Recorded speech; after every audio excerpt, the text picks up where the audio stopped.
Hello,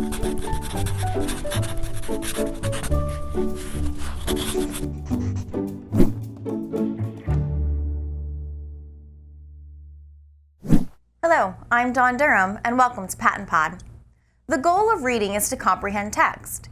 We oftentimes view, and perhaps even instruct comprehension as a one-dimensional aspect that is a product of reading. Is comprehension more of a process rather than a product? Joining us on PaTTANpod to explore reading comprehension is Dr. Hugh Catts. Dr. Catts, welcome, and thank you for being with us today. We're excited to have you. Good morning, Dawn. I'm pleased to be here as well. I'm joining you from my back porch in Tallahassee, Florida. It's a beautiful morning, and glad to have the opportunity to talk to you. Oh, well, wonderful. We're excited to be here with you. Let me just ask you, just to kind of start us off in this conversation, what or how did you become interested in reading comprehension? Let's start there before we really dig into it. Yeah, when I first got in the field, my attention was directed toward dyslexia. It runs in my family, and I was interested in the phonological basis of dyslexia. I got involved in a longitudinal study where we followed kids into the middle grades, and rather than just looking at word reading, we began to look at reading comprehension. And we had quite a few kids in that study that had language problems. And according to the simple view that argues that reading comprehension is a combination of word reading and listening comprehension, we'd expect some of those kids that didn't have word reading problems but had language problems would have difficulties in reading comprehension. And that's what we found. After that, we took some of the same ideas into another project, which was part of the Reading for Understanding initiative funded by Department of Education. Department of Education was interested in if they could determine how they might improve reading comprehension within the U.S., because there was great concerns about how poor third, fourth graders were doing on state and national tests. And so they funded this initiative at $120 million. And I was part of one of the groups that looked into instruction to improve reading comprehension. And the results were a little mixed. What they showed was that we got changes or improvements in some of the investigator developed assessments, but not on standardized tests. Right? And that was disappointing to quite a few of the investigators. But I think early on, I kind of recognized that there was a mismatch between the way we were measuring reading comprehension and the way that we were teaching comprehension. So really this kind of misalignment through your looking at disabilities like dyslexia and language disorders bring you to reading comprehension, noticing this misalignment between how we teach reading comprehension and how we assess reading comprehension really brought you to your work today. So I appreciate kind of knowing a little bit of the backstory, because I think that's important to know when we consider the conversation moving forward. Let me ask you this, and when we think about reading comprehension, we often think about knowledge. So what role does knowledge play in reading comprehension? Can we go into that a bit? Yeah, I mean, that's what actually caused me to think a bit more critically about the way we were thinking about reading comprehension.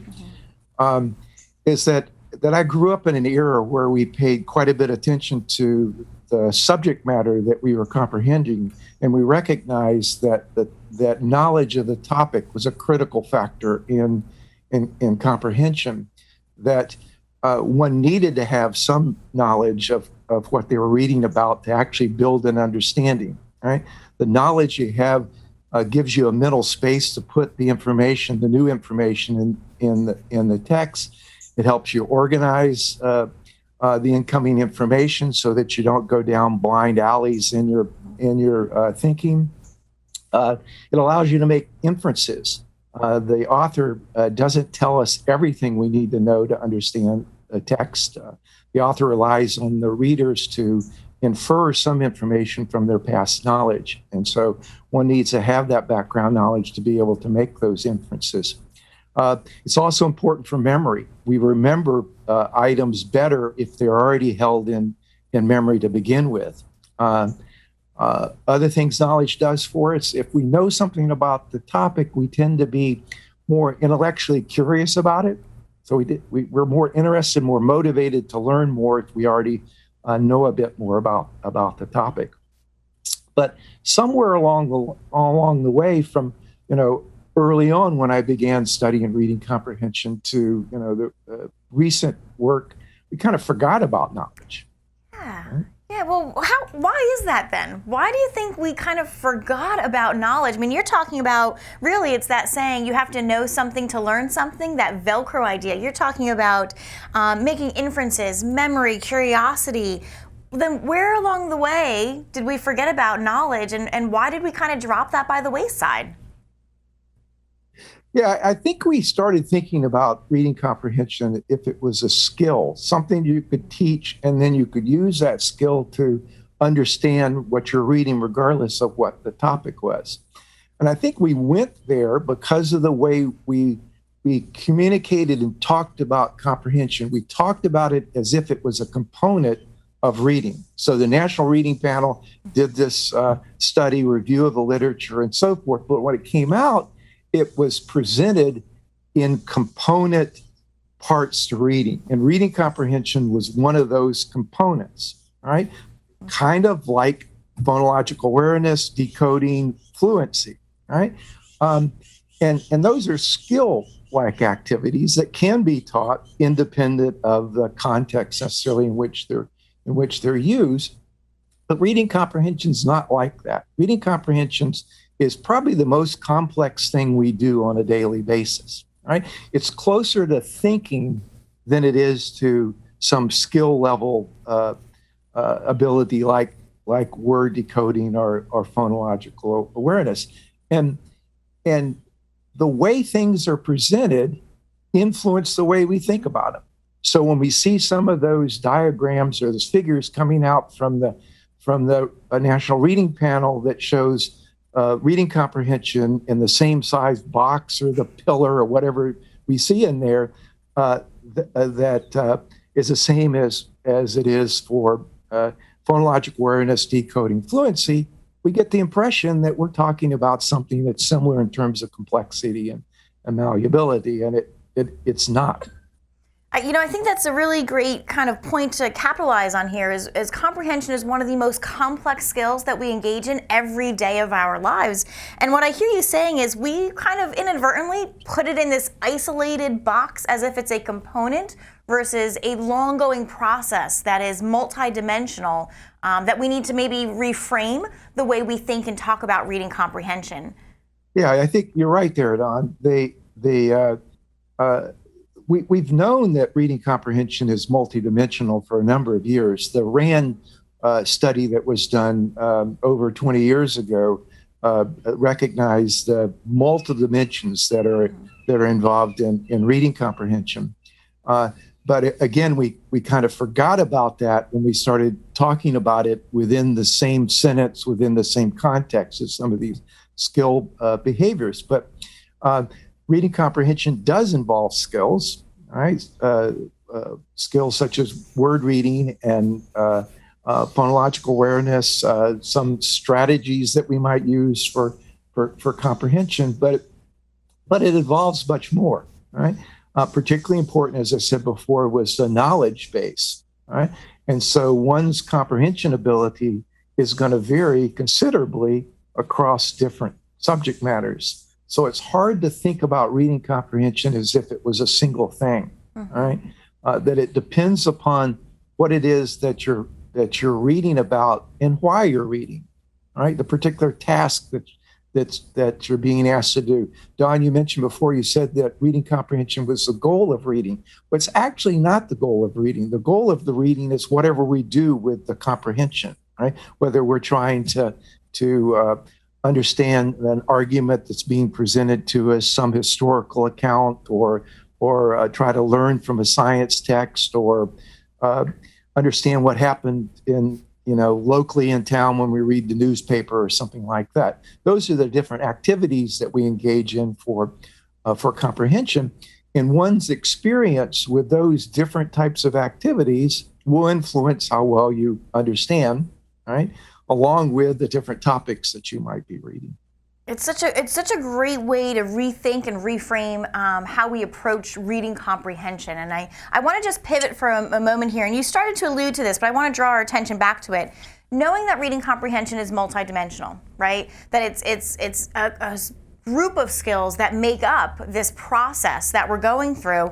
Is there a reliable way to assess reading comprehension? I mean, we're talking about knowledge, we're talking about tasks, we're talking about curiosity and interest. How do we reliably assess comprehension? Is that possible? Yeah, let's reframe that a little bit different. You said that reading comprehension involves a variety of skills. Well, that's part of it. There are skill-like activities involved in comprehension, but there's also knowledge-based, and there's also thinking, higher level cognitive activities, working memory, so forth. So it's a host of different cognitive resources that we rely on when we engage in comprehension. And so because of that, it's really not possible to reduce it to a single score, right? So a single test of reading comprehension doesn't really tell us what we want to know, right? So for one reason, it depends upon the tests that we give, right? That tests include different topics, and they have different ways of gathering the information, whether they're open-ended or they're recall or they're multiple choice types of questions. And this was illustrated quite nicely by Jan Keenan and her group at University of Denver. She had 1,000 kids that had taken 4 different reading comprehension tests.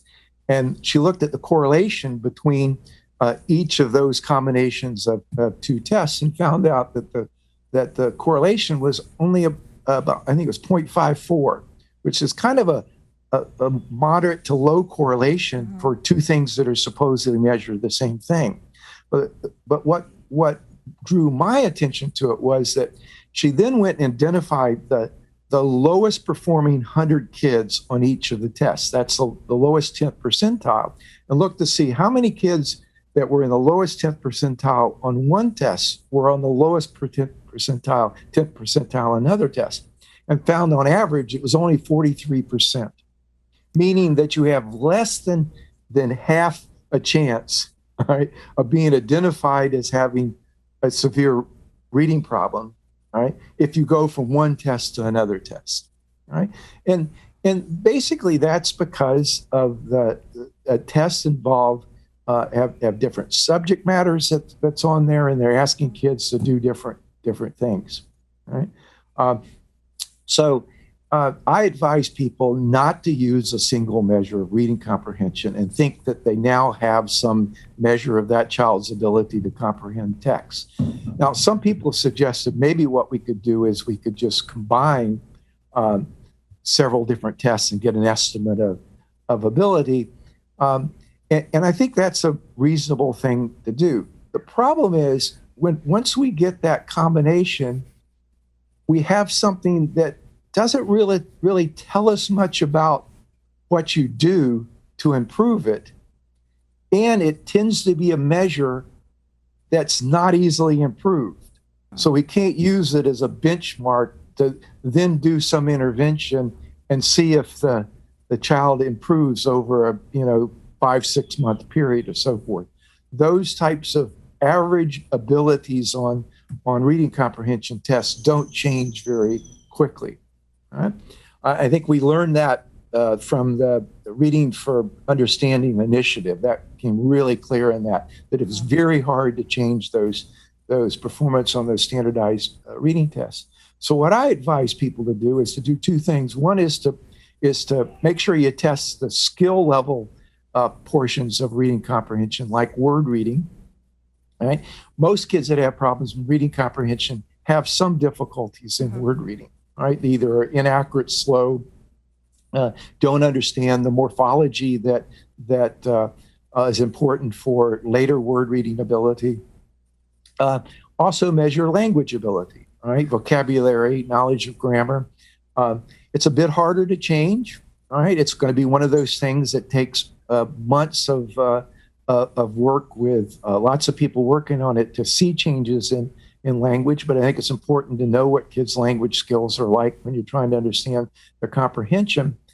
And then the other thing is to look at educationally relevant comprehension activities. What are kids doing in school that require their comprehension? Right? So, for example, one thing we ask kids to do is evaluate arguments or differences in points of view. Right? And so we could have children do that, look to see how they do that, and use that as information that we could then use to provide some intervention. Or if you think about narration, we could ask them to evaluate characters, emotions, motivations, and how those motivations, emotions impacted the actions they took in the stories. Right? So there are a variety of things that we ask kids to comprehend for that are educationally relevant. And once we know how they perform on it, we could teach them to do those things better. Right? We don't have a lot of evidence that will transfer from one subject matter to the next.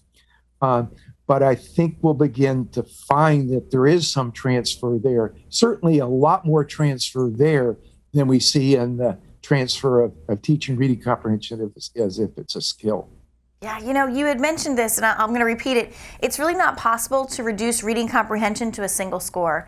And so what you had said was, consider testing those skill levels of reading, looking at language ability, and then really capitalizing on those educationally relevant comprehension tasks. And I think that's a good way to kind of frame how we may look at getting a gauge on where students are with comprehension. So then help me out here, and let's just kind of briefly talk about this then. If we're thinking about, where do we put our instructional focus? Where do I put my work efforts? Is it in traditional comprehension instruction, which I'm kind of gearing towards not based on our conversation? Is it towards background knowledge? But then we also have to look at those components you had talked about. So where do I put my efforts if I'm an instructional leader in a classroom? Yeah. All right. So the first thing I think we need to do is reconceive reading comprehension as a multidimensional phenomenon, right? So to get people to start thinking about it being something that you don't teach, right? You cannot teach reading comprehension. What we can do is we can bring about the conditions that allows a child to comprehend, right? And part of that is teaching some of those skill level portions of the comprehension. So we want to make sure kids can read words accurately and fluently, right? Because, again, most people have comprehension problems, have difficulties with word recognition and fluency, as well as other things that they might have problems with. All right, so we would want to make sure that we're assessing and providing instruction that allows kids to access the text so that they can understand the text. All right, we want to make sure that children are acquiring the vocabulary that will allow them to understand text, particularly like tier 2 words that are words that go from one subject matter to another subject matter and don't typically occur within the spoken conversation, right? But the important thing is that we don't want to teach those words independent of the context in which they might occur. So we would want to do this instruction within a content-rich curriculum. Right? And there is a movement toward changing English language arts instruction from kind of skill-based, independent of context instruction to doing it within a rich context base. So within social studies, within science, for example, right? And doing the reading comprehension instruction there. So in my world, there would be no reading comprehension workbook. All right. So you wouldn't work on reading comprehension by having these passages you read and you try to answer questions and so forth. You would be doing reading comprehension within the science text or within the social studies text. Mm-hmm. Right? That doesn't mean we don't do some of the traditional things we've done with strategy and instruction. as I said before, reading comprehension is thinking. All right, it's thinking with a book in your hand, and you have to think in particular ways when you're reading. All right, it takes cognitive engagement to understand what you're reading. You have to think about what you read, and that's what strategies do for us to a certain extent, is they draw our attention to the text and cause us to think about what's in the text. When we're asked to summarize what we read, we've actually got to think about what we read and become more cognitively engaged in it. The slight difference in the way I think about it is that the strategy we would teach would be dependent upon what it is we're asking the child to do with the text, or what subject matter we might be engaged in. All right. So a science text, the strategy you might use in a science text, or the help you might have, could be very different than what it might be in a history text or social studies text. All right. Or a text that involves some sort of opinion. You have to evaluate the opinion and so forth. All right. So you'd make that specific to the text, but the helping kids become more cognitively engaged in what they read is a critical part of teaching reading comprehension. I love that you had said, we don't really teach reading comprehension, so we have to wrap our brain around that, but we really want to bring about conditions allowing children to comprehend. And I think, I think that's a wonderful way to kind of capture this understanding of a multidimensional understanding of reading comprehension. And I'm so appreciative that we had the opportunity to speak with you today about this. So Dr. Catts, thank you so much for joining PaTTANpod. I want to leave us on that note of content-rich curriculum, conditions allowing a child to comprehend, being purposeful and meaningful in the tasks that we ask children to do, and being very intentional about that. So thank you so very much for joining PaTTANpod today. It was a joy to speak with you. Yeah, thanks. I enjoyed speaking with you as well. All right. Thank you to all of you in the field. You are truly an inspiration to us all. A special thank you to John Ragsdale for producing this podcast. We'll see you next time on PaTTANpod.